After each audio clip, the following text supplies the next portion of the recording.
Lord, please be with me. Mark introduces us to Jesus' social campaign. It is a campaign in action and an assault on the Jewish social order in Capernaum as well as the Roman Empire. After he is baptized, Jesus begins to work. Mark shows Jesus in action. He is not dormant or dead. He is an activist on behalf of the marginalized. Where there is a crisis, it is time for the church and for us as believers in God to be activated and to agitate. As we can see Jesus' life, as we trail it from Mark 1, he cast out the demon. Next scene, he heals Peter's mother-in-law. In the evening, they say many bring that are sick and Jesus heals them. As he continues, he preaches in Galilee and goes out into town. He heals a man in leprosy and tells them to go to the synagogue. And then in chapter 2, he heals a paralyzed man and he forgives him. And then Jesus empowers him to keep up his bed and walk. But now we see as Jesus changing the game, Pharisaic rule and the rules of the Pharisees made it legal to ostracize and marginalize the poor because they were sick. Because if they were sick, they could not work. And since they could not work, they did not have money. And if you had no money, they could not purchase sacrifices to have their sins forgiven. And to be cut off from the temple is to essentially say you are not a citizen, you are not a human being. You are a prisoner of our society. But by Jesus healing and delivering them, he is doing a direct assault on their caste system. And now these sick people have been reinstated. And so as we look at today's text, Jesus is still moving.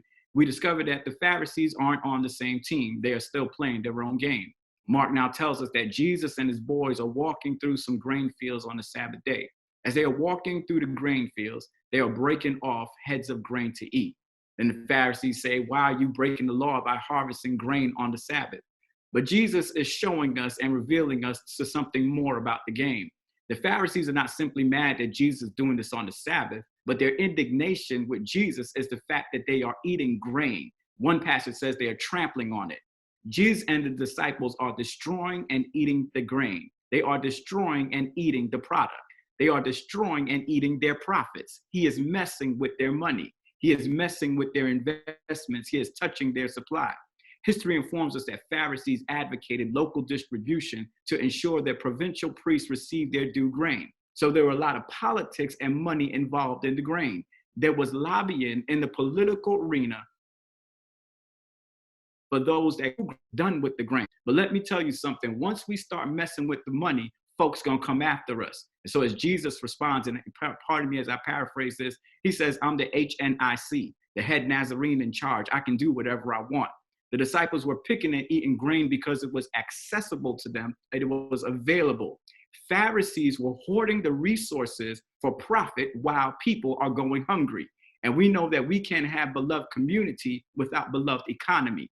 How dare you disrespect your citizens by giving them a check that's less than minimum wage to live off? How dare you disrespect my essential workers by having them work from day to day, risking their lives without doubling their pay? How dare you redline and cut my children off from amassing wealth by deciding who should get loans to buy homes and who should not? How dare you deplete South Dallas of supermarkets that give us fresh produce? Our state has the largest grocery gap in the nation, which means it has the lowest number of marked supermarkets per capita than any other state.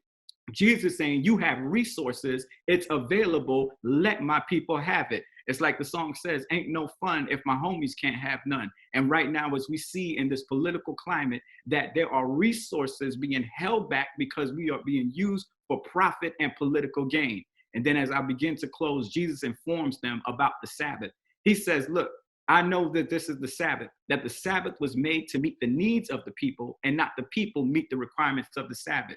The true meaning of the Sabbath is redemptive power. Sabbath is justice for all. Sabbath is forgiveness of debt. Sabbath is releasing the prisoner. Sabbath is giving what to others, what we have, so that they may participate in the Jubilee. And last but not least, we understand that we are called to do the redemptive work that God has called us to do, to build the beloved economy and to give access to those that have been cut off from what belongs to them in the first place.